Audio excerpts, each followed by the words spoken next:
Bueno, buenas noches. Les damos la bienvenida a todos, a todas, a todes a esta transmisión de la colectiva de disidencias sexo-género-políticas de la campaña nacional por el derecho al aborto legal, seguro y gratuito. Este es el primer encuentro de un ciclo de charlas que vamos a realizar esta semana en conmemoración al orgullo LGBTIQ-NB y a los hechos ocurridos en Stonewall en 28 de junio de 1969.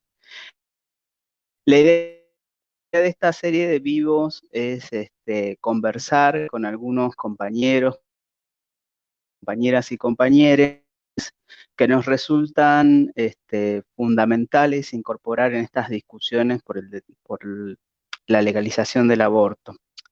Les agradecemos a las personas que están aquí, les pedimos por favor que utilicen la herramienta de los comentarios en Facebook para esta transmisión que hoy viene un poco accidentalmente realizar cuatro charlas durante el transcurso de esta semana. Hoy damos inicio a la primera con un compañero activista trans masculino, autor del libro Desandar el cisexismo en el camino a la legalización del aborto, el compañero S. Montenegro.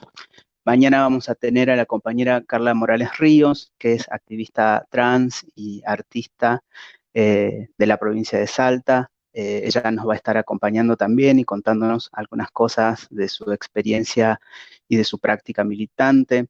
El día viernes vamos a estar junto a Mabel Bellucci en otro encuentro también para abordar estos temas. Y finalmente, el día sábado vamos a recibir a Alejandro Morelli en este ciclo de conversaciones. Para quienes no nos conocen, la colectiva de disidencias género política es un espacio conformado dentro del ámbito de la campaña nacional por el derecho al aborto, en donde nos hemos reunido personas gays, lesbianas, bisexuales, no binarias, que sentimos que debemos, Lucra nos interpela directamente y porque también deseamos problematizar, ¿no?, el sujeto de este derecho que se ha venido discutiendo, muchas veces enunciado en femenino y dejando de lado otras identidades con capacidad de abortar. Así que esta es un poco la misión que nos hemos puesto como espacio dentro de la campaña y el objetivo que venimos siguiendo hace más de un año ya. Recordamos entonces comentarios y le agradecemos presencia a que va a conversar hoy con nosotros. Tenemos algunas preguntas armadas, pero vamos a ir también un poco improvisando a medida que avance la conversación. Perdón, yo no me presenté. Soy Marcelo Gutiérrez, soy activista feminista queer, integrante de la colectiva, estudiante de la carrera de antropología en la Universidad Nacional de Salta. Eh,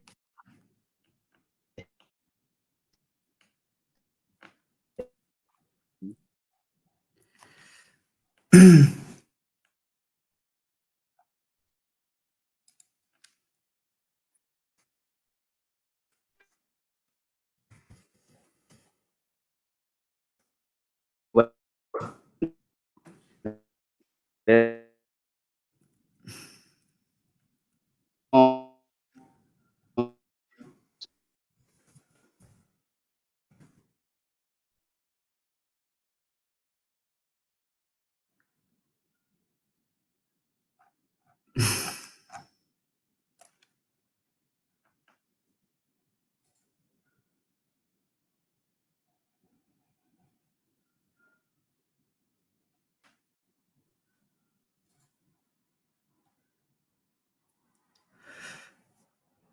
Marce, te me fuiste de imagen.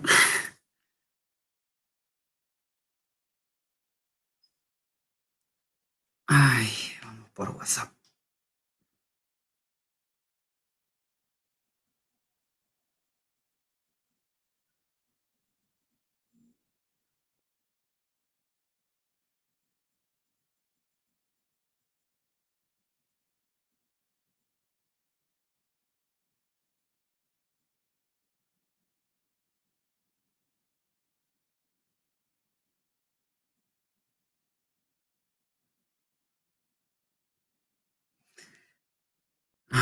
Ahí está, ahí está, ahí estamos. Ahí está, ahí va. Ahí va, pensé que te había perdido.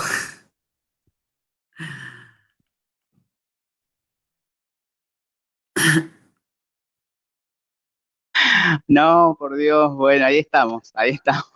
Ahí estamos, Bueno, estamos. bienvenido ese, ¿cómo estás?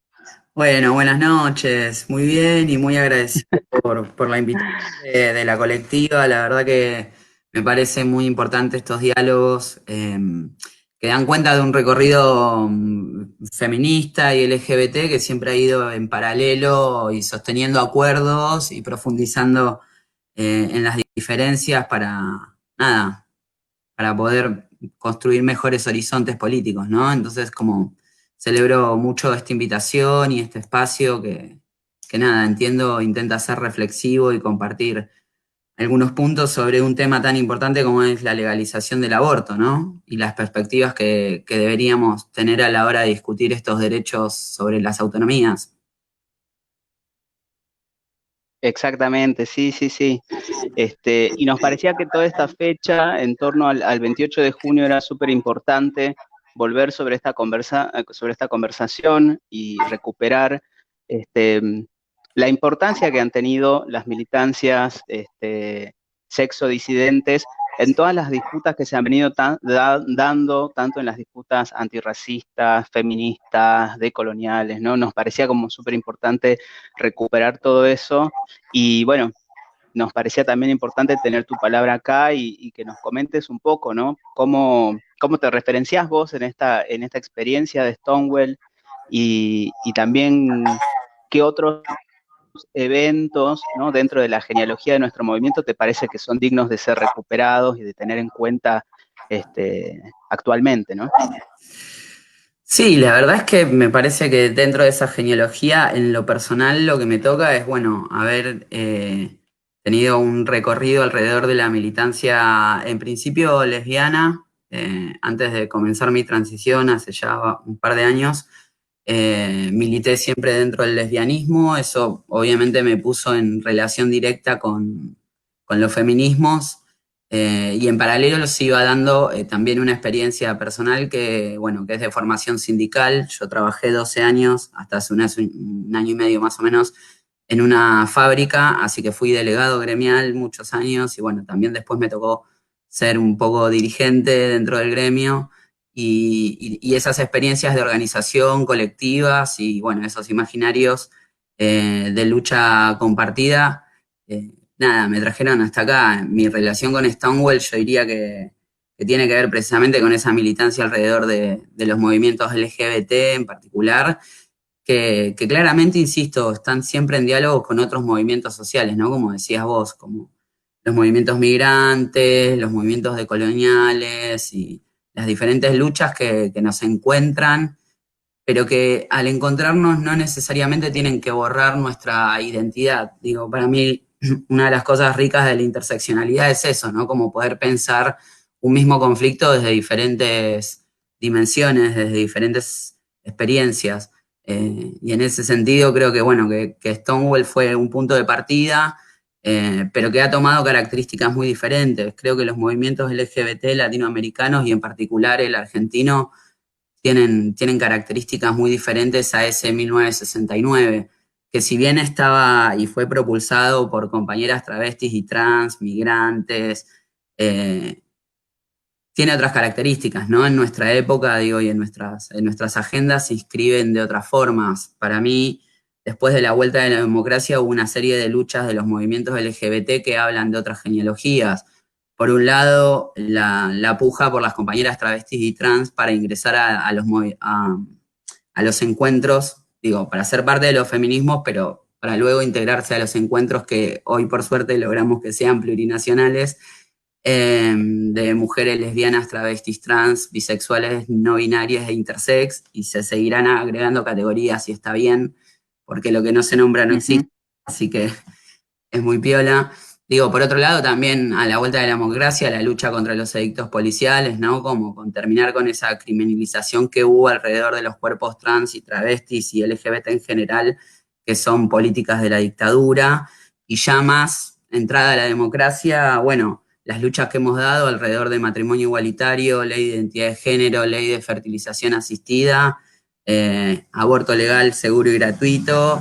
Bueno, y ahora este año que estamos intentando dar también la discusión sobre cupo laboral travesti trans, ¿no? Digo, cómo esos movimientos LGBT se han ido inscribiendo en discusiones con el Estado muchas veces, pero también con muchas particularidades por fuera del Estado, ¿no? Digo, hasta hace un año teníamos un gobierno muy complejo para los colectivos LGBT y sin embargo no nos hemos ido de la calle. Me parece que estos 4 años acumulamos una serie de acuerdos que tenían que ver con un contexto muy hostil para nuestra comunidad y que nada, que estamos pudiendo capitalizarlos ahora, ¿no? Poder dar cuenta de esas discusiones que tuvimos que sostener con, nada, con un sistema neoliberal que lo único que quiere es aniquilarnos. Exactamente, sí. Me parece súper interesante estos aportes que haces vos. Me parece súper interesante también como pensar en esta experiencia de militancia gremial que por ahí esto está borrado, ¿no? En un punto, ¿no? Como que, bueno, tal vez las personas trans y travestis no hemos tenido la oportunidad de ingresar al mercado laboral y de tener un trabajo formal como para poder formar parte de este tipo de militancias. Pero es interesante esa experiencia también, ¿no? Yo entré a esa fábrica hace 13 años, entonces ya cuando entré era militante lesbiana en ese momento, porque fue previo a mi transición, y de todas maneras por las características propias de la fábrica, era una industria pesada, fue muy difícil visibilizar lo que era ser lesbiana dentro de un gremio tan masculinizado en términos patriarcales, ¿no? Eh, la verdad que Ujú. sí, que recorrido muy largo y de hecho me acuerdo cuando se discutió matrimonio igualitario y yo era delegado, era como toda una discusión con mis compañeros de planta que no entendían qué era lo que estábamos intentando conquistar. Bueno, lo mismo con la ley de identidad de género. Sí, mi militancia sindical estuvo muy atravesada por la experiencia LGBT porque es muy complejo ser una lesbiana, una marica, una persona bisexual, pansexual, ni hablar, ¿no? De travestis y trans y no binarias en Sí. una estructura laboral de tipo sindical y en particular en industria pesada. Fue una experiencia muy grande, la verdad que fue un recorrido que yo aprecio mucho a mi formación también. Y me parecía interesante esto que mencionabas vos de la posibilidad del encuentro y del cruce, ¿no? Entre estas diferentes experiencias de lucha, pero sin perder, ¿no? La especificidad y sin borrar las identidades particulares y cómo las ponemos en disputa, que yo creo que es algo que por lo menos a nosotras como colectiva nos interpela bastante. Sí, qué sé yo, a mí me Bueno, dolió mucho el último año que estuve en la fábrica, como que había una asamblea, eso fue hace un año y medio. Yo y mis compañeros me dijeron, bueno, trae el documento del 8M que lo vamos a leer en la asamblea. Ese gesto tan pequeño claro. fue una lucha de años, como de años, ¿entendés? Y poder compartir esa experiencia con mis compañeros, que la mayoría eran varones heterosis, fue importante, digo, fue importante porque empezaron a entender la interseccionalidad en las opresiones. Digo, pudimos instalar esa Ujú. discusión en esos espacios y me parece que parte de la apuesta feminista va en eso, ¿no? En poder acercar esto a la cotidianidad, a nuestros lugares de trabajo, a nuestros lugares de formación, a esos espacios. Sí, y la apuesta por ir deconstruyendo todos los lugares en donde estamos presentes y activando, ¿no? Pensaba también en la militancia estudiantil, que quizás en algún momento yo he hecho mi tránsito por ahí, también es un espacio donde hay muchísimo, claro, donde hay muchísimo que interpelar y que deconstruir y que cuestionar, ¿no? Sí, sí, sí. Yo hice profesorado de historia y sí, digo, visibilizar en esos espacios es muy complejo, incluso teniendo la ley de educación sexual integral, que es anterior a las conquistas que venimos hablando, más particularmente de los colectivos LGBT. Digo, tenemos una ESI, que ya creo que tiene 14 años, si no me equivoco, y así todo, digo, es Ujú. muy difícil entrar a un colegio y encontrar una infancia trans o travesti, y ver movimientos que, nada, que luchen por los derechos de todas las diversidades, digo, y no solamente los derechos heterosexuales. La verdad que en ese sentido igual creo que esta generación, las personas que hoy tienen 20 años, que hicieron todo su trayecto formativo ya con la ESI, que llegaron a la adolescencia con matrimonio igualitario, ley de identidad de género, digo, viven otro paradigma, muy diferente a la escuela y al profesorado que transité yo, que con 40 años, como tengo hoy, nada, de esas cosas nos hablaba de la identidad de género, Ujú. de la orientación sexual, de los estereotipos, de la violencia, como la verdad es que no tuve esa suerte yo, por lo menos. Bueno, te propongo un ejercicio y a ver si podés poner un poco en juego los elementos que has venido plasmando en tu último libro. Estás en esta asamblea de trabajadores heterosexuales de la fábrica y nos tenés que explicar qué es el cisexismo. ¿Cómo nos explicarías el cisexismo a una asamblea no feminista, no inmersa en los discursos feministas al menos? Bueno, culturalmente lo que nos pasa es que tenemos muy vinculado a la idea de lo natural, ¿sí? Los parámetros biomédicos. A través de los parámetros biomédicos se determina al momento de nacer cuál es el sexo de una persona. Entonces, si la persona tiene vulva, se la va a asignar al género femenino, y si tiene pene, se la va a asignar al género masculino. La realidad es que el género es una experiencia de vida, es una construcción individual y no necesariamente es algo que deviene de la asignación por caracteres sexuales, por decirlo de alguna manera. En ese sentido, las personas trans y travestis y no binarias, digo, cualquier persona no conforme al género asignado al momento de nacer, se tiene que enfrentar a una resistencia, y esa resistencia es precisamente el cisexismo. Es creer que las personas que se identifican con el mismo género que les fue impuesto al nacer son más verdaderas, son más deseables, son más buenas. Entonces se produce una jerarquía entre las identidades. Así, las identidades cisexuales, es decir, quienes se identifican con el género que les fue impuesto al nacer, socialmente, culturalmente, porque todos estos son valores culturales, son mucho más apreciadas. Y eso muchas veces se convierte en formas de expresión, digo. La violencia tiene diferentes niveles, digamos. Una cosa es una práctica cisexista que generalmente suele invisibilizar, por ejemplo, que las personas trans existimos, y otra cosa es un ataque de odio, digo, un travesticidio, un transfemicidio, un transhomicidio, digo, son diferentes gradientes de una violencia que es estructural y que se viene acumulando y generando y sosteniendo culturalmente desde hace infinidad de años. Entonces, el cisexismo es esa forma de violencia muy simbólica que atraviesa la vida de una persona trans, travesti o una persona no conforme al género que le fue impuesto al nacer a lo largo de toda su vida y en todos los aspectos que componen una vida. Digo, acceder a un trabajo, poder seguir yendo a estudiar, entablar vínculos sexoafectivos. Bueno, el cisexismo es una forma de violencia que atraviesa la mirada de manera integral. Entonces, las personas que tienen prácticas cisexistas las tienen a la hora de dar un empleo, a la hora de dar no sé, un examen, digo, lamentablemente es eso, es una violencia estructural que afecta principalmente a las personas trans, travestis, no binarias o no conformes al género que le fue impuesto al nacer. Digamos, es una forma de sexismo muy particular, ¿sí? Que refiere a nuestras comunidades Bien. específicamente. y que se expresan en estos distintos momentos y también al momento de dar un debate, porque tu libro parte desde ese lugar, ¿no? De hacer una sistematización de lo que fueron los debates que se produjeron en 2018 en torno a la legalización del aborto y encontrar en esa sistematización, iba a decir la presencia, cuando en realidad lo que hay que decir es la ausencia, ¿no? De estas identidades y estos cuerpos trans y travestis que no fueron debidamente representados y debidamente presentados y visibilizados en el debate. ¿Nos querés contar un poco cómo ha sido ese proceso de la escritura de tu libro?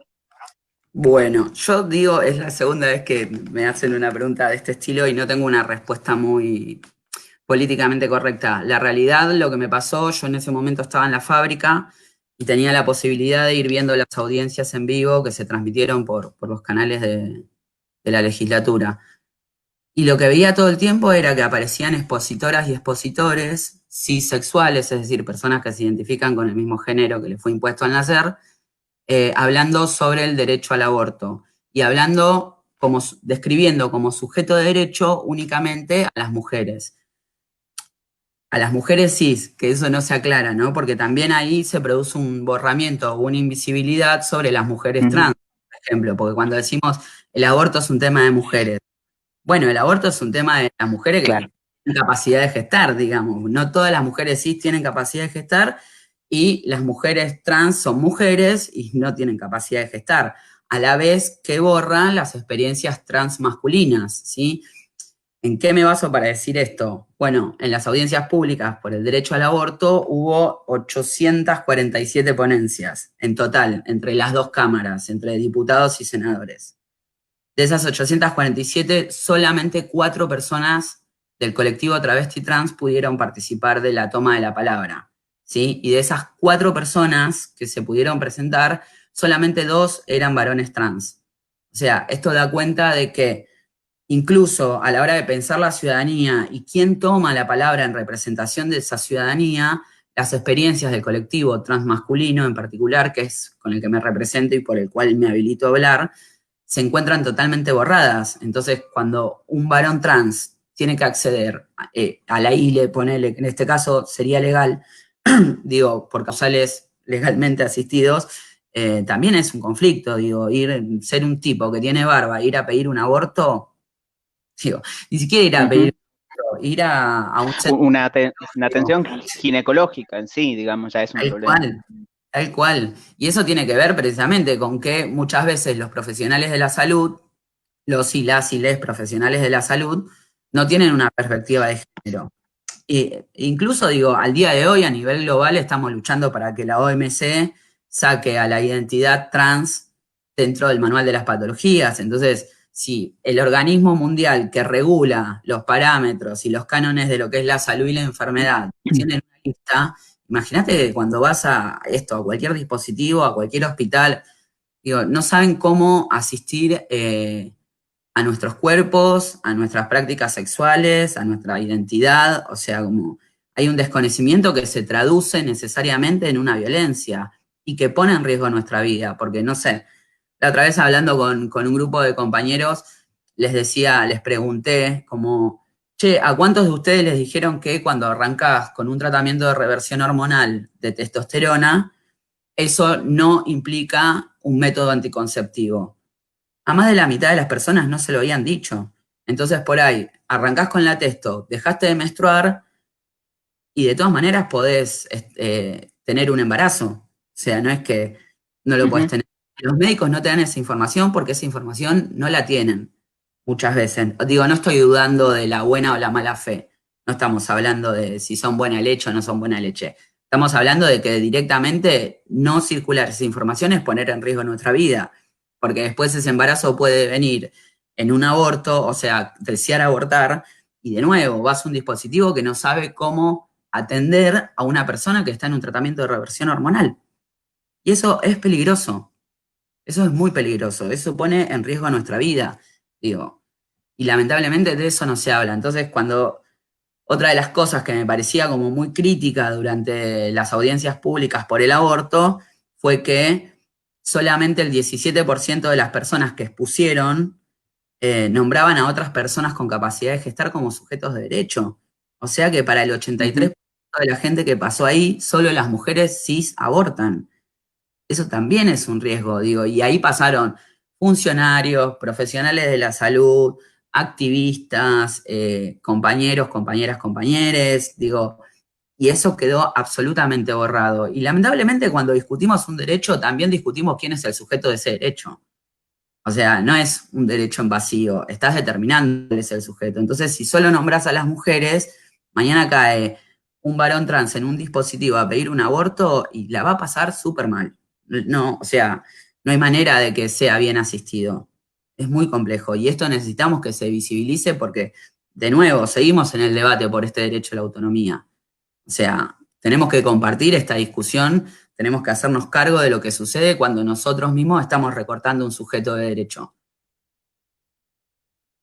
¿Y cómo percibiste vos el hecho de que eh, para buena parte de las activistas y las personas que estábamos en las calles durante las discusiones de 2018 por el derecho al aborto, había como todo un discurso, ¿no? De que de pronto éramos súper inclusivos, súper inclusives, porque habíamos empezado a hablar con la E y habíamos empezado a hablar de personas con capacidad de gestar. ¿Cómo lo vivías vos, esto de tener esta sistematización y ver esto y por otro lado sentir que existía un discurso que arengaba más de lo que realizaba en realidad? Yo creo que hay Pregunta una... compleja. No, yo creo que los sentidos se construyen y que nada, que es una discusión que hemos ido dando. Yo creo que en algún sentido hemos logrado instalarlo por ahí en los sectores más activistas. Digo, que a mí me Ujú, preocupa. Una cosa es lo que sucede entre compañeros, compañeras, compañeres, y otra cosa es, de nuevo, una persona que no es activista, que no tiene acceso a saber cuáles son sus derechos plenamente, asistiendo a un dispositivo de salud. Digo, una persona en general, ni siquiera ya estoy hablando de una masculinidad trans. Digo, nos pasa hoy en día, la mayoría de las personas no saben que existe la interrupción legal del embarazo. Digo, que por ujú, causar, sí. digo, podemos discutir lo que quieras, pero lamentablemente mucha gente no sabe en qué derechos las asisten. Entonces, dentro de los ámbitos activistas, yo creo que más o menos la discusión se fue dando. Ahora, la realidad es que lo que sigue sucediendo, digo, y me pasó esta última marcha del 8M, nos pasó, yo marché con mis compañeros de la Asamblea por las Hormonas, y nos pasaba eso, encontrarnos con mujeres cis que veían a una horda de varones en una columna y nos agredían verbalmente y nos decían que no fuéramos y nos cantaban fuera macho fuera. Digo, como mucha gente no puede todavía hacer esa lectura de lo Ujú. que es la masculinidad trans y cuál es su diálogo con los feminismos y nada, y las luchas por las autonomías. Incluso en el día del 8 de agosto, el día que perdimos en Senadores el debate, que fue un día horrible, lluvia, buen frío, todo, Gravísimo, sí. acompañé a un amigo a un baño, ahí en Avenida Callao. Obviamente que las compañeras estaban entrando a todos los baños, lo cual genial, ¿no? Una vez que la calle es nuestra, todo el mundo a donde quiera. Y nada, y mi compañero tiene barba, digo, como, tiene como rasgos que podrían asociarse a la masculinidad cis, y, y lo intentaron echar del baño. Yo decía como, bueno, compañera, lo que está pasando acá es complejo, no es joda, porque después hablamos con la E, o sea, después somos todos reprogres, pero viene un tipo trans y ante la duda lo echás. O sea, como fue la verdad. Am, Son discusiones difíciles a veces, porque son discusiones que uno no espera tener que dar con aliades. Pero a mí me sucedió algo similar a lo que me estás contando cuando fue todo este furor de la perfo de las tesis que se hizo en distintos puntos del país y un muy buen amigo mío que es activista también transmasculino tenía miedo de acompañarme ese día a la intervención porque decía, ¿y qué tal si me ven y me dicen algo y me corren y me gritan? Y me pareció como terrible que justamente una identidad transmasculina tenga que verse excluida de algo que la comprendía directamente, digamos, que comprendía directamente muchas de las experiencias que se atraviesan en la vida. Sí, tal cual. Y que históricamente hemos tenido alianzas, digo, porque no somos perfectos desconocidos. No Claro. sé, la realidad es que a mí me sorprenden esa falta de interseccionalidad, digo, esa palabra que la tenemos para todo. De golpe, cuando te cruzas un cuerpo, lo seguís leyendo con esa mirada así sexual. Digo, es eso, es como pretender que todos seamos personas cis. No, la verdad es que no somos todas personas cis. Habemos personas Ujú. trans. Bueno, hay que bancarse esa tensión y hay que buscar los espacios para construir una justicia social real. Y en esa justicia social real no puede quedar nadie afuera, porque si no, no es real, básicamente. La verdad es que sí, y lo podemos ver en un montón de cosas. Digo, la invisibilidad alrededor de datos de la comunidad transmasculina.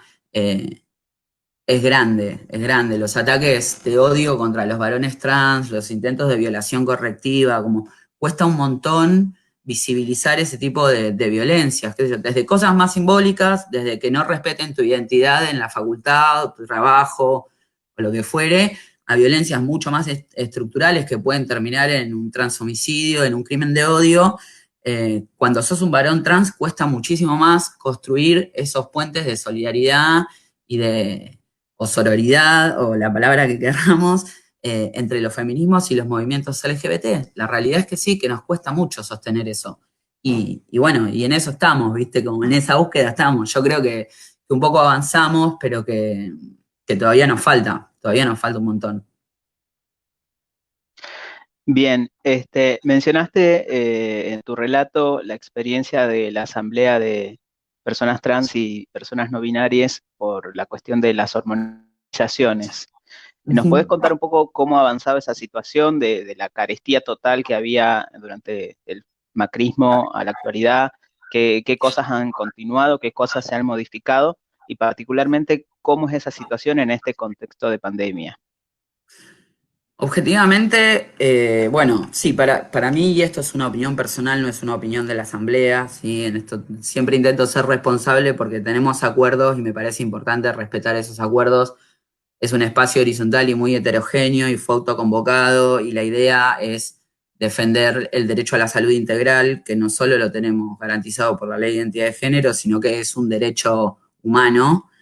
eh, Cuando esto se conformó en octubre del año pasado, se conformó porque se hizo público que los laboratorios que proveían al Estado de testosterona en particular habían dejado caer las licitaciones porque por el desfasaje del dólar que hubo y que todavía un poco debe haber, la verdad que no lo sé, pero no les convenía económicamente seguir sosteniendo los acuerdos comerciales. Entonces dejaron de abastecer.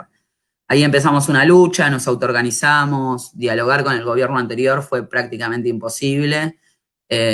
Con esta gestión hemos tenido algunos encuentros, también hay encuentros en todo el país, desde los diferentes movimientos sociales territoriales, digo, y la realidad es que al día de hoy, por lo menos lo que tenemos conocimiento, es que en los dispositivos de salud hay tratamientos de reversión hormonal para las compañeras, digamos, tratamientos de reversión hormonal, voy a ponerlo muy entre comillas, para feminización, ¿sí? Lo que Ujú. sí ver al día de hoy es testosterona. Y el problema en particular con la testosterona, por lo menos lo que manifiesta esta gestión, el Ministerio de Salud en particular, es que es un producto que se produce monopólicamente. O sea, en Argentina tenés solo dos laboratorios que lo producen. Uno que hace la testosterona en gel y otro que hace la testosterona inyectable. Y la realidad es que es difícil que el Estado pueda tener solamente dos empresas que provean un servicio. Digo, volviendo a mi experiencia sindical, a mi experiencia de fábrica, yo trabajaba en una fábrica que producía oxígeno medicinal y era lo mismo, era un monopolio. Entonces, esa industria Ujú. le ponía al Estado el precio que quería, entregaban las cantidades que quería. La realidad es que son insumos muy críticos, que tienen dificultad. Yo creo que no nos puede llevar un año resolver una licitación, eso también me parece complejo. Creo que hay canales de diálogo, pero creo que hay que mejorar muchísimo, pero muchísimo, el dispositivo o el canal de compra y de gestión. No podemos, en serio, estar un año sin suministro de un tratamiento hormonal que lo tenemos garantizado por ley. Y que lo tenemos garantizado, y esto también es importante decirlo, en lo público y en lo privado, ¿sí? La ley de identidad de género obliga a los 3 subsistemas de salud a cubrirnos tratamientos hormonales y cirugías. Y si bien la comunidad travesti trans no es una comunidad que acceda generalmente al trabajo formal, como decíamos antes, hay alrededor de un 20% de nuestros compañeros que sí tienen trabajo formal. Y hay algún otro pequeño porcentaje que puede acceder a una prepaga. Bueno, lamentablemente, obras sociales y prepagas, siempre que pueden, se lo evitan. Y muchísimos compañeros terminan en los dispositivos de salud pública porque es donde está garantizado y porque no quieren judicializar la situación, porque no quieren tener un reclamo con su obra social y que eso les afecte al trabajo. Digo, lamentablemente tenemos que buscar la manera de que se regule el cumplimiento de la ley también en el ámbito de lo privado o lo semiprivado, como son las obras sociales. No podemos seguir dejando que hagan lo que quieran y una persona que está pagando 5.000 pesos de una prepaga vaya a buscar hormonas a un dispositivo de salud del Estado. Digo, eso también es pensar con inteligencia los recursos que tenemos. Entonces, para eso hay una superintendencia de salud que debiera estar persiguiendo y sancionando a las obras sociales y prepagas que violan los derechos garantizados por la ley. La situación hoy es esa, todavía testosterona no hay, supuestamente ahora en junio se estaba empezando a distribuir de nuevo, hubo una compra excepcional de solo de uno de los 2 formatos, solo inyectable, el gel todavía no se logró cerrar ese acuerdo comercial y eso se estaría distribuyendo en estos días. La verdad es que también el contexto COVID, entiendo, Claro. tiene su incidencia alrededor de las prioridades tanto de laboratorios como del Estado, y lamentablemente esta precariedad a la que asistimos por un contexto de pandemia mundial afecta discrecionalmente a las poblaciones, no afecta de igual manera a una población que no accede al trabajo, que no accede a la salud, que no accede a la educación, que a los sectores que sí acceden. Digo, la situación sigue siendo crítica, estamos en estado de alerta, seguimos en diálogo con los ministerios nacionales, provinciales y municipales. Necesitamos que la ley se cumpla y se garantice, y para eso hay que empezar a tener dispositivos de salud con capacitación en género en todo el territorio. O sea, cuando nosotros empezamos este conflicto en octubre, nos enteramos que había por lo menos 2 provincias que no tenían un solo hospital que atendiera a nuestra comunidad. Eran la provincia de San Luis y la de Chaco. Eso ahora se estaría regularizando, por lo menos los hospitales nacionales de esas provincias capacitaron a la gente y estarían en condiciones de empezar a atender, perdón, dije Chaco, pero no, Formosa, estarían en condiciones de empezar a atender a nuestra población, pero la realidad es que no puede ser que, no sé, una compañera de Formosa que vive lejano a la capital, que se tenga que ir hasta la ciudad, es un tema también, digo, la accesibilidad termina Claro.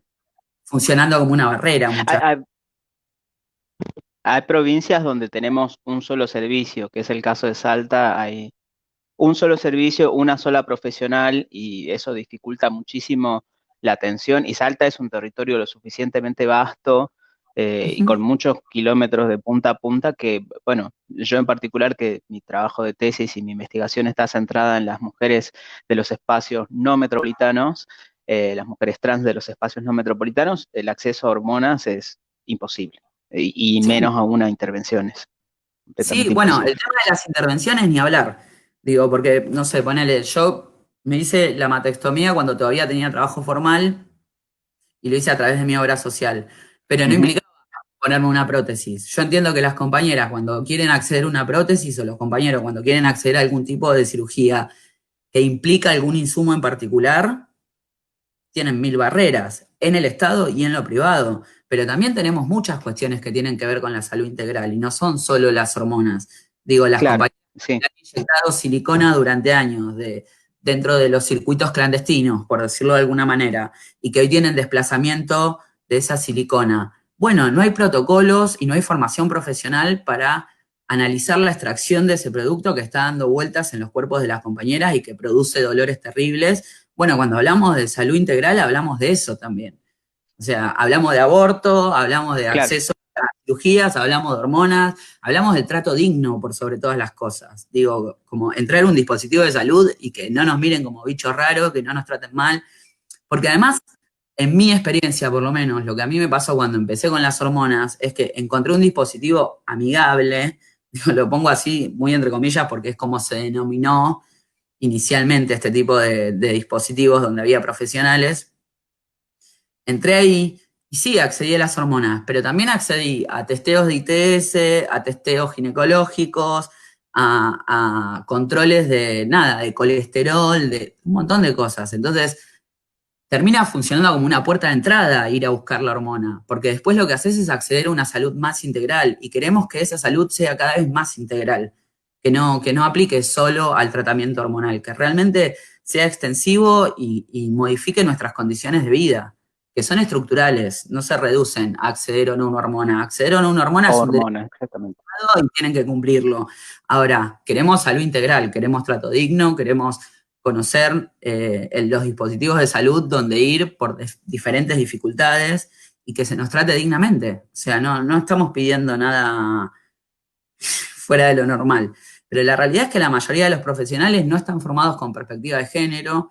Yo ahí siempre digo, para mí es crítico que sigamos generando profesionales y que las universidades no sea obligatorio la ESI.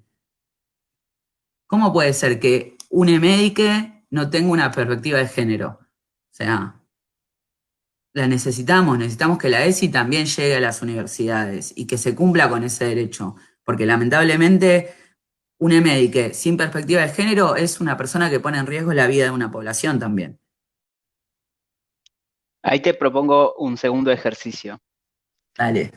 Es ley, finalmente es ley el aborto. Finalmente, 2020 se aprueba el aborto, se aprueba el proyecto de la campaña, es ley. ¿Cómo sentís que eso va a impactar en la vida de las personas trans que deseen acceder a un aborto en condiciones legales, seguras, dignas y en los servicios públicos de salud? Creo que un poco lo venís desarrollando, pero Yo creo que, y por lo menos esta es la experiencia que tengo por la ley de identidad de género, ¿no? Digo, para mí cuando hablamos de autonomía, cuando pensamos las políticas de autonomía, la ley de identidad de género para mí es claramente uno de los ejemplos más importantes que tenemos alrededor de la autonomía en nuestro derecho. ¿Existe la ley? ¿Eso garantiza que el acceso al derecho se cumpla? Yo creo que no.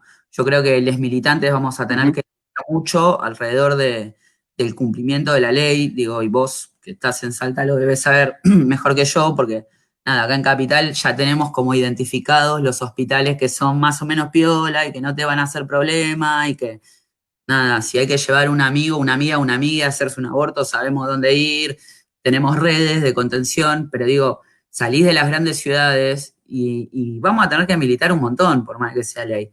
Porque es lo que nos pasa con la ley de identidad de género que acabas de decir vos, las compañeras que no están en las ciudades no pueden acceder a una hormona, pero ni en sueños. Digo, con el aborto nos va a costar un montón.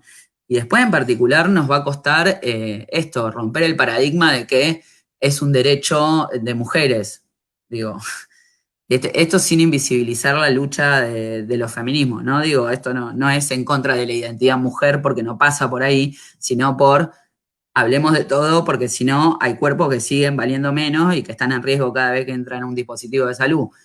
Nos va a costar un montón, nos va a costar mucho. Yo creo que ahí, además de la ley, digo, porque una ley puede ser muy buena, pero también hay que generar, por un lado, el presupuesto y por otro lado, Ujú. los mecanismos para llevar un control alrededor del cumplimiento de la ley, los seguimientos de la ley, las perspectivas que le queremos dar a esa ley. Y yo creo que ahí en la definición esa, en la definición más chica, en la regulación de la ley, es donde tenemos que disputar ciertos derechos. Cuestiones como, bueno, se acabó, se tienen que formar todos, esto es un derecho, hay que cumplirlo, que para mí es algo que con la ley de identidad de género nos faltó bastante. Digo, ahora están todas las capacitaciones alrededor de la ley Micaela, que las super celebro porque claramente son necesarias. Pero digo, tendríamos que haber hecho lo mismo con la ley de identidad de género, porque si no, Y con un montón de cuerpos normativos, ¿no? Pienso, por ejemplo, en la interrupción legal del embarazo. Yo actualmente pertenezco también al Socorro Rosa, acompañamos bastantes interrupciones es como vos decís, los médicos, bueno, sí, siempre hay un médico mala leche, pero hay algunos médicos que directamente no leyeron nunca el protocolo ILE. O sea, no lo vieron, no tienen ni idea de qué se trata. Nunca se tomaron 5 minutos de descargar el PDF y media horita para hojearlo siquiera, ¿viste? Y eso es preocupante. Y bueno, no hay tampoco dispositivos judiciales, legales, ¿no? Que obliguen o que generen los espacios para que estas discusiones se produzcan Sí, dentro de yo esos creo espacios que profesionales. con la ley de identidad de género eso nos faltó y yo creo que parte de las experiencias que vamos acumulando son interesantes porque nos permiten dar discusiones desde otra perspectiva. O sea, para mí es un problema que tenemos una ley pionera en todo el mundo, ¿sí? Que garantiza el derecho a la identidad, un derecho humano, que tiene 15 artículos, que lo puede leer cualquier persona, y yo te puedo asegurar que tengo impresa la ley y que en muchos lugares donde voy y arranco la discusión, saco la ley. Y termino diciendo, ah, ¿no la conoces? Mirá, son 15 artículos. Como, y es una ley que tiene 8 años. Bueno, en eso no podemos fallar. En la implementación de la ley, digo, esa implementación de la ley tiene que ser clara y en esa claridad tiene que haber sí o sí formación con perspectiva de género y derechos humanos. Trato digno, salud integral, digo, aprendamos de las experiencias que venimos acumulando y que no nos vuelva a pasar esto, porque a los militantes se nos está yendo la vida defendiendo leyes que hemos logrado construir, que refieren a la autonomía y que la mayoría de la gente ignora. O sea, te pasa todo el tiempo, como, no sé, yo voy a hacer un trámite y me dicen, no, no te puedo anotar con ese nombre porque tu DNI es otra cosa. Bueno, no, mira, tenés el artículo 12 de la Ley de Identidad de Género que dice, dos puntos, y se los leo, literal. Digo, y ese es un laburo que nos damos las personas que somos militantes, que somos activistas. Ahora, al resto de la gente le cuesta vida, ¿no? Como se nos va la vida defendiendo esto. Yo creo que Ujú. es necesario para que la ley de aborto legal, seguro y gratuito funcione, es precisamente pensar críticamente la implementación y generar las articulaciones que sea necesario que el Estado genere para que haya una capacitación en serio, porque si no, de nuevo, vamos a hacer les mismes de siempre, peleándonos en cada territorio. Digo, como pasó con matrimonio igualitario también, que algunos jueces de paz se negaron a casar gente por un tiempo, como pasó con la ley de fertilización asistida, que más de una prepaga se quiso hacer la que no y se negaba a los tratamientos, como pasa con la ley de identidad de género. Bueno, tratemos de que con el aborto no nos pase y para eso tenemos que ser muy críticos a la hora de reglamentar la ley y a la hora de generar la Ujú. estructura de Estado que controle el efectivo cumplimiento de la ley. Bien, yo te voy a hacer la última pregunta de las que yo me anoté y después vamos a pasar a preguntas que están haciendo las compañeras a través de los comentarios, los compañeros. Este, ayer se produjo la primera reunión en la Cámara de Diputados para empezar a discutir la inclusión laboral trans. Eh, ¿qué primer diagnóstico podés realizar de esto? Entendiendo, ¿no? También esta cuestión, ¿no? Que más allá de la aprobación de la ley, va a haber que hacer un arduo trabajo para conseguir que la inclusión sea una inclusión real. Sí, yo creo que ahí hay varias instancias complejas que tienen diferentes niveles de complejidad. Para mí no es lo mismo el Estado regulando el trabajo en el Estado que el Estado regulando el trabajo en el privado, sobre todo en un contexto como en el que nos encontramos, digo, con una pandemia mundial y con niveles de desocupación terribles.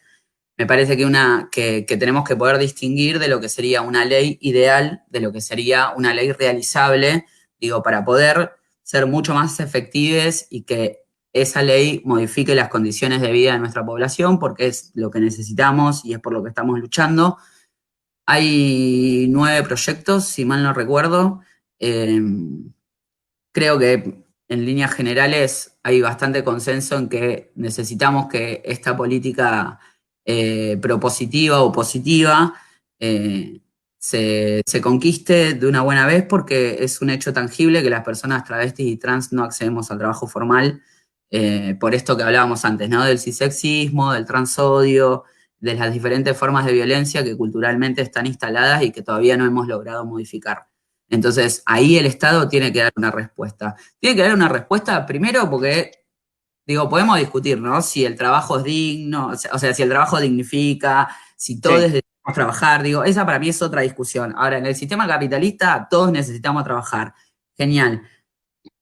Conseguir el cupo laboral travesti trans es algo que va a modificar las condiciones de vida de nuestras compañeras y compañeros, ¿sí? Pero como en su momento dijo Luana Berkins cuando se refería al acceso a las universidades, al acceso al estudio para nuestra comunidad, Luana dijo algo así como, cuando una travesti entra a una universidad, le cambia la vida a la travesti, pero más le cambia a la universidad.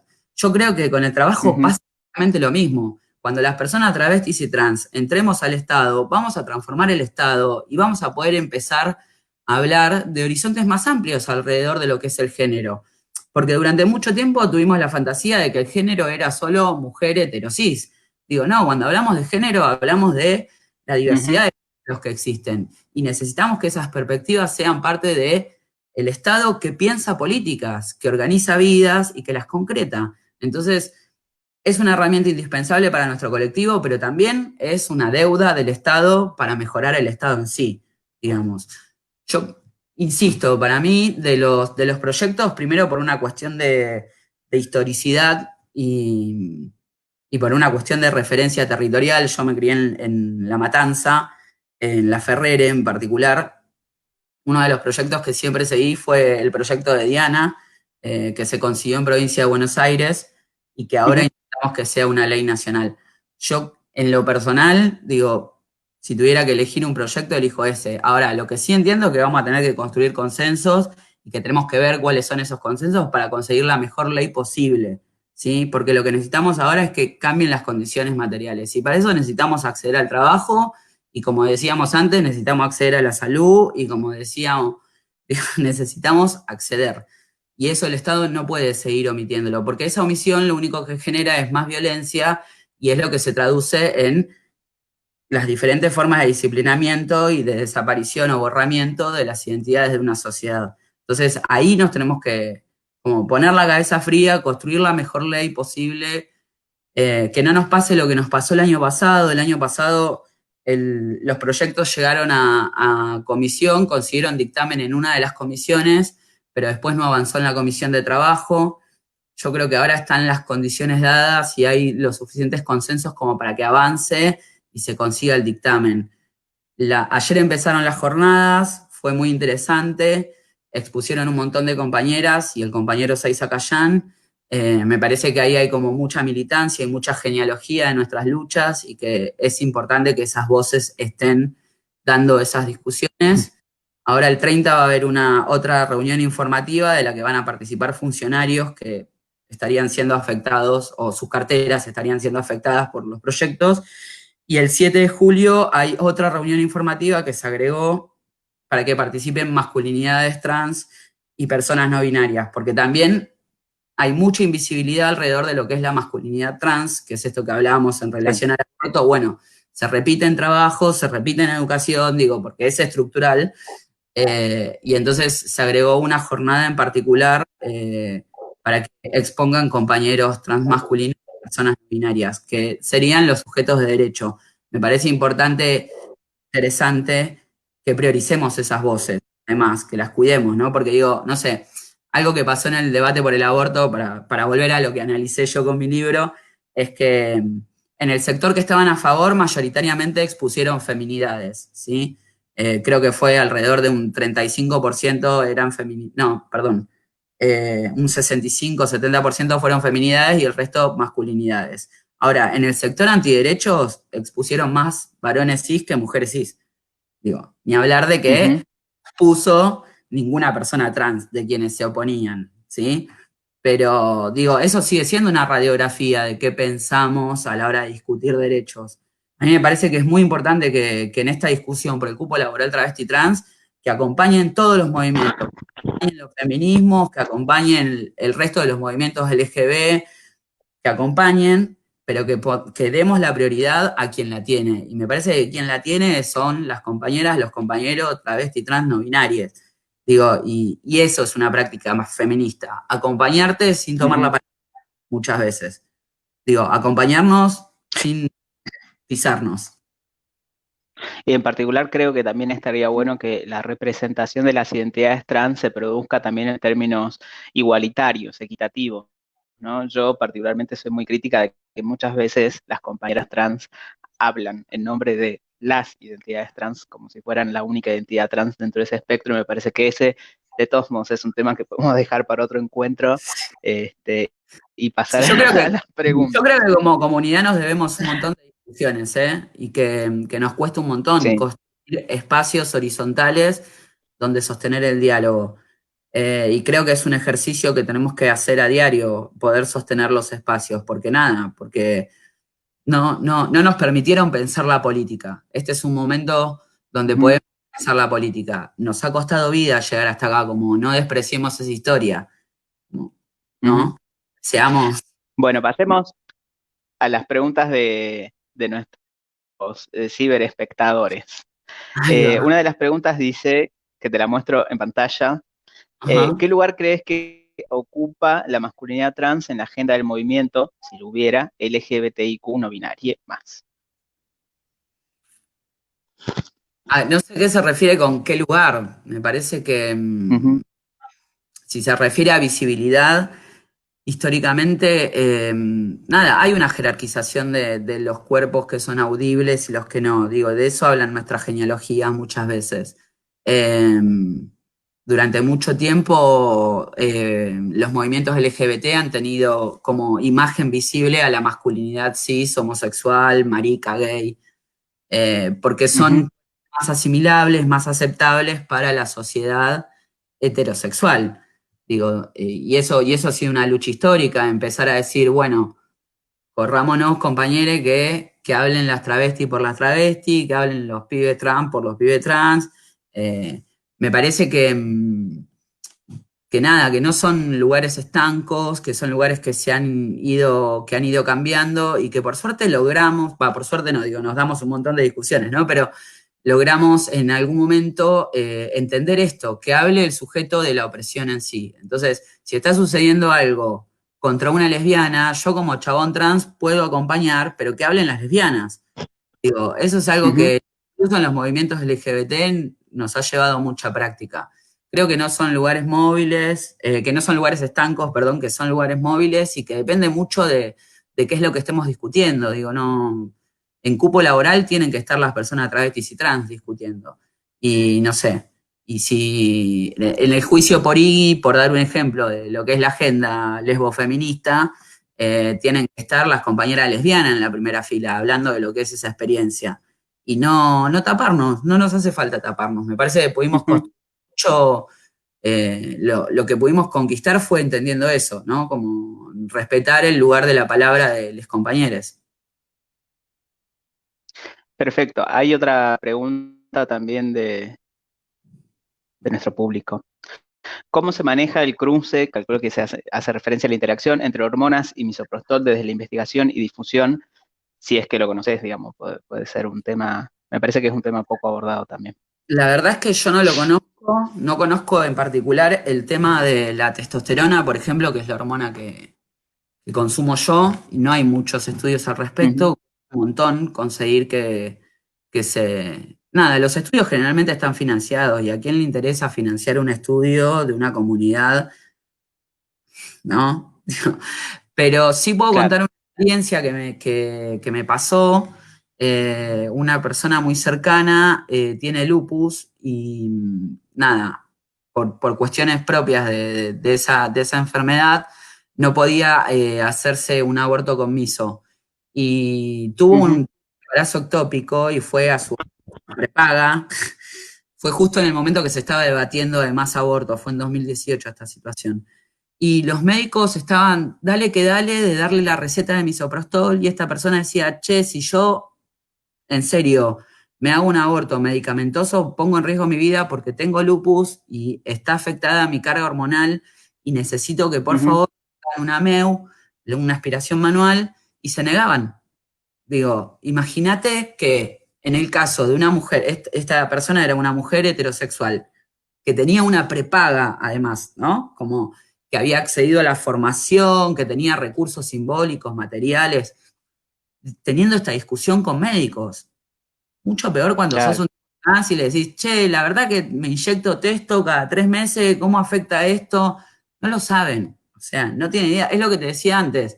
Muchas veces empezamos el tratamiento con testosterona y ni siquiera nos informan que no funciona como método anticonceptivo. O sea, que incluso podemos dejar de menstruar y seguir ovulando y tener riesgo o posibilidad, depende de qué lado de la vara estés, de un embarazo. Digo, no hay información alrededor de ese vínculo hormonal entre el miso y la testo. Hay muy poca y lamentablemente no circula. Y menos con MIFE. Menos, olvídate. Menos que Bueno, menos. hay una última pregunta que dice, ese, ¿con qué crees que tiene que ver la invisibilización de la masculinidad trans? Y bueno, nos dicen que la charla está genial. No sé, la verdad es que yo creo, bueno, claramente con el cisexismo, que es lo que hablamos antes, ¿no? Con la presunción de que las personas cis son más deseables, más verdaderas, más reales. Eh, y la verdad, creo que también hay como un cisexismo muy interiorizado dentro del feminismo, que es algo que tenemos que poder pensar críticamente. A mí, no voy a decir que me ha costado amistades, pero sí me ha costado mucho despegarme de mi militancia lésbica, digo, porque he militado muchos años, y me ha costado un montón con compañeras lesbianas dar esta discusión de, che, dale, dejá de agitar, vamos la lesbiana, porque lo que tenés adelante no es una lesbiana. Y lo tenemos muy naturalizado, y esos son límites. Yo creo que también hay algo con lo que se denomina passing, entre comillas, ¿sí? Que es como pasar por Sí, varón cis. Eh, Creo que hay rasgos fisionómicos que son fácilmente, que se consiguen fácilmente con un tratamiento hormonal y que rápidamente no se nota, entre comillas, ¿no? Como no se nota, que somos chabones trans. Entonces se nos lee como chabones cis. ujú, A mí en lo personal, y siempre digo que esto es personalísimo, siempre orgullosamente digo que soy un chabón trans, no quiero pasar por chabón cis, entonces es algo que remarco todo el tiempo, pero hay compañeros que no, y es válido, digo, como querer pasar y que no les compliquen la vida y que no les pongan trabas para conseguir un laburo, para mantenerse en una facultad, para que no te echen de tu casa, lo que fuere.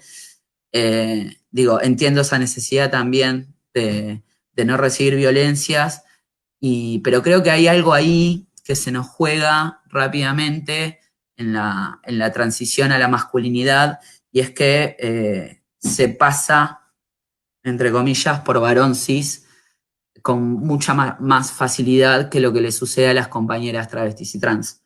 Digo, como ujú. nos podemos desmarcar más rápidamente de esa violencia, por lo menos en el primer gesto, digo, ir en la calle, ¿no? Como, no sé, a mí me pasa que cuando era lesbiana iba con una compañera de la mano por la calle, recibía un montón de violencia porque, dos pibas, bueno, y además tengo 40 años, ¿no? Esto me pasó ya durante mucho tiempo y hace bastante. Hoy soy leído como un tipo y automáticamente paso.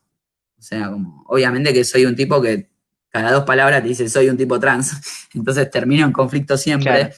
De hecho, no tengo hecho el cambio registral y no lo hago por una decisión política. Eh, y entonces cada vez que voy a usar un medio de pago electrónico, tengo la dificultad, o cada vez que me voy a hacer una inscripción a algo, tengo dificultades administrativas graves. Eh, y entonces vivo como muy... A mí me pasa lo mismo. Esta no es su tarjeta. Pero acá, Esta no es su tarjeta, señora. sí, sí, sí. ¿A quién le robó? ¿A quién le robó? Sí, Dígame soy la yo. verdad. Claro, ¿no? Y además eso, viste, como ya somos cuerpos muy marcados socialmente. Entonces, cuando encima tenés Ujú. esa opción y no hiciste el cambio registral, porque la ley no los obliga y está genial que no nos obligue, eh, nada, enfrentás esto todo el tiempo, pero yo creo que hay algo de eso, ¿no? De un rasgo esencialista que asocia rápidamente la masculinidad trans a la masculinidad cis y por tanto la borra. Digo, y eso no es ajeno a los feminismos, a los lesbofeminismos, al patriarcado, digo, como eso es estructural, ¿no? Son estas violencias que veníamos hablando que son estructurales. Eh, y que para mí la discusión se da ahí, ¿no? Como yo por lo menos creo que parte de mi de mi tarea como militante es visibilizar eso, que los chabones trans existimos y que nada, que tenemos iguales derechos y que si no los tenemos, acá está toda la rebeldía del mundo, los vamos a conquistar. Pero no siempre es una decisión y también desde las militancias nos tenemos que hacer cargo de que eso es una elección de vida, ¿no? Como yo elijo militar esto, pero entiendo a mis compañeros Ujú. que, nada, que eligen llevar una vida Que no, que no, sí, no podemos juzgarnos, no claro. podemos juzgarnos por eso. Son decisiones. Bueno, perfecto. Para cerrar este encuentro, te invito a que nos cuentes cómo podemos hacer para conseguir tu libro, que yo entiendo que tiene una circulación un poco limitada, pero cómo lo podemos conseguir, cómo podemos llegar a los materiales, también a los otros materiales de puntos suspensivos que han editado, que me parecen fantásticos. Bueno, gracias primero por recordarme que tengo que trabajar. No. Lo interesante de mi libro, que no lo dije y sí quiero compartir porque me parece una información linda, es que es un libro que está dentro del marco de una colección. El primer texto Ujú, era sobre cisexismo y aborto, pero en 2 o 3 meses sale otro texto que habla sobre deportes y políticas alrededor del deporte de género, y después sale otro texto también de otro compañero trans que habla sobre cisexismo y salud, digo, las diferentes barreras que tenemos de accesibilidad al sistema de salud, y me parece que eso es interesante, ¿no? Porque estamos hablando no solo esta colección, digo, es un laburo que venimos haciendo como comunidad hace un montón y está totalmente invisibilizado, pero venimos haciendo mucha teoría alrededor de nuestras experiencias identitarias. Y eso me parece como radical, ¿no? Hace poco vi unos videos de la gente de la Cátedra Libre de Estudios Trans, que es una cátedra que se abrió en 2018, si mal no recuerdo, 2019 en la UBA, en Filo, ujú. eh, donde nada, donde son todos estudiantes trans y travestis y también se están dando esa discusión alrededor de el derecho al saber, cómo se produce el saber, quiénes producen el conocimiento, para qué. Me parece que eso habla de una justicia epistémica a la que apuntamos. La colección de libros se llama Colección Justicia Epistémica. De hecho, apuntamos a eso, a desjerarquizar la experiencia alrededor del saber y la construcción de conocimiento y sentido dentro y fuera de la academia, digo, como traficando siempre ahí entre la militancia y la academia. Así que yo creo que hay un montón de material de la comunidad trans y travesti en mi editorial en particular, la que comparto con mi amigo Gaita, que debe estar mirando, así que le mando un beso. Veníamos produciendo mucho en la línea de la literatura, en particular de la novela. El año pasado, de los 9 libros que publicamos, 7 fueron de personas trans, travestis y no binarias. Eh, y este año nos dimos a la tarea de producir otro tipo de contenidos, por eso arrancamos con esta colección de ensayos.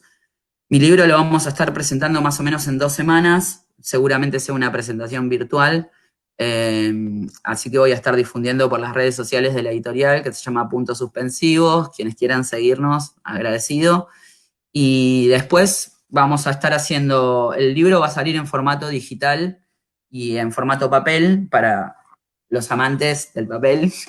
Eh, y creemos que, bueno, que el digital va a permitir una circulación mayor. Así que los canales de venta de la editorial, uno es Tienda Nube y los otros Mercado Libre. Bueno, hay diferentes canales que si siguen a la editorial se pueden enterar por ahí. Y después va a haber una distribución en librerías, pero bueno, la realidad es que nada, contexto COVID también nos complica. Somos una editorial de Ujú. 2 súper pequeña, estamos como, nada, tratando de apostar a otras formas de producción de saber, de cultura y de arte.